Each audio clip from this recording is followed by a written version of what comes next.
For nearly 3 centuries, one empire stood above all others. Its capital impressed the world. Its armies rewrote the map. Then, almost quietly, it began to fall. This is how China went from its most powerful dynasty to complete collapse. In the year 618, China was exhausted. The Sui dynasty had just fallen after years of heavy taxes, forced labor, and endless war. The people were tired. The country was unstable. Rebellions broke out everywhere. Then, a general named Li Yuan stepped forward. He marched into the capital and declared a new dynasty. This was the beginning of the Tang Dynasty. But the real turning point came with his son, Li Shimin, later known as Emperor Taizong. He didn't inherit power peacefully. In 626, he killed his own brothers in a struggle for the throne and forced his father to step down. It was violent and ruthless. But once he became emperor, he ruled wisely.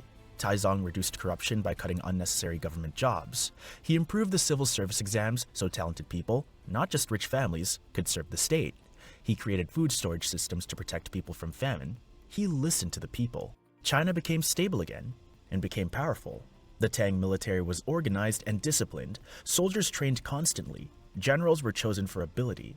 The government controlled troop movements carefully so no one commander could rebel easily. The Tang expanded fast. They defeated powerful nomadic groups in the north.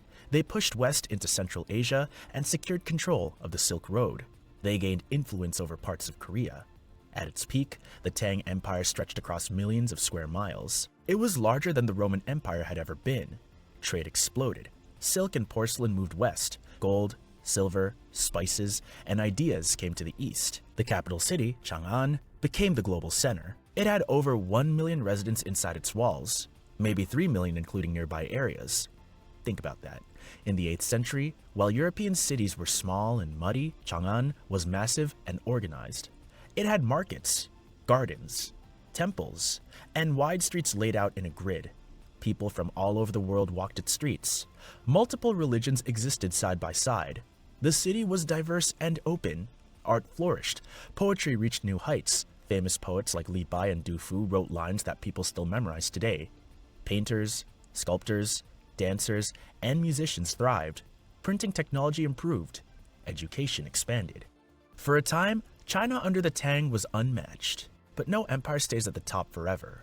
Success brought new problems. The Tang had expanded so far that defending the borders became difficult. Frontier regions were placed under military governors called jiedushi. These men controlled local armies and collected taxes. At first, this system worked. Over time, it became dangerous. Some began acting like independent rulers. The central government grew weaker. In 755, disaster struck. A powerful general named An Lushan launched a rebellion. He commanded a large army in the northeast. With tens of thousands of experienced soldiers, he marched towards the capital. Chang'an fell quickly. The emperor fled, and his empire was thrown into chaos. The rebellion lasted 8 long years. Millions died from famine and disease. Entire regions were destroyed. Although the Tang eventually crushed the rebellion, the damage was permanent. The central government never fully recovered. The jiedushi kept their power. Tax revenue dropped. The army was stretched thin. Trust between the throne and regional leaders collapsed. Now, who was to stop foreign enemies from taking advantage? Tibet seized parts of Western territory. Other border areas slipped out of Tang control. The Silk Road became less secure. Trade slowed. Inside the empire, tensions were growing. In the early Tang period, the dynasty had welcomed foreign traders and religions. Now, fear replaced openness. Suspicion of outsiders increased. In some cities, violence broke out against foreign merchants. The mood of the empire had changed. Religious persecution followed.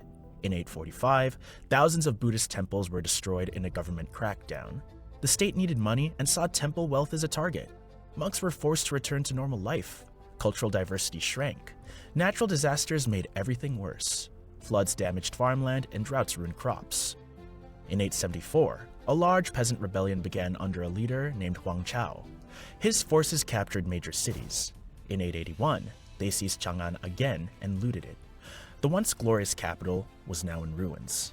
Although the Tang suppressed this rebellion too, the dynasty was finished in spirit.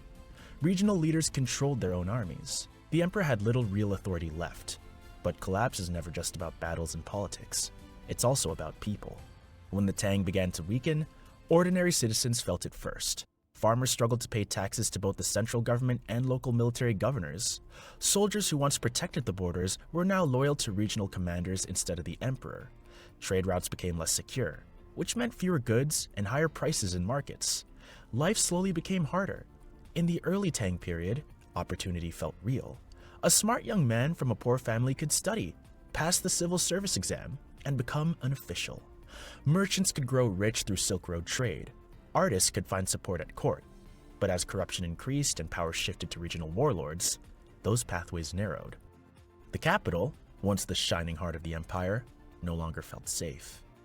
After the An Lushan Rebellion, Chang'an never fully recovered its former glory. Foreign merchants stopped arriving in the same numbers. Cultural exchange slowed. The confidence that had defined the Tang Golden Age disappeared. Fear had replaced ambition. Regional leaders began acting like kings in their own lands. They built private armies and ignored imperial commands. The emperor became a figurehead. The idea of a unified China, so carefully built by earlier Tang rulers, started to unravel. And once unity breaks, rebuilding it is never easy. By the early 900s, the dynasty was exhausted. Emperors were weak. Court politics were filled with rival factions. Natural disasters continued. The people had lost faith. When the Tang finally ended in 907, there was no dramatic final battle. The dynasty simply faded, replaced by smaller competing states. The most powerful empire of its time had dissolved from within. Why did such a powerful dynasty collapse? Because its fall wasn't sudden. It was gradual. First came overexpansion. The empire stretched too far. Then came decentralization. Military governors grew stronger than the emperor. Then came rebellion. The An Lushan uprising weakened everything.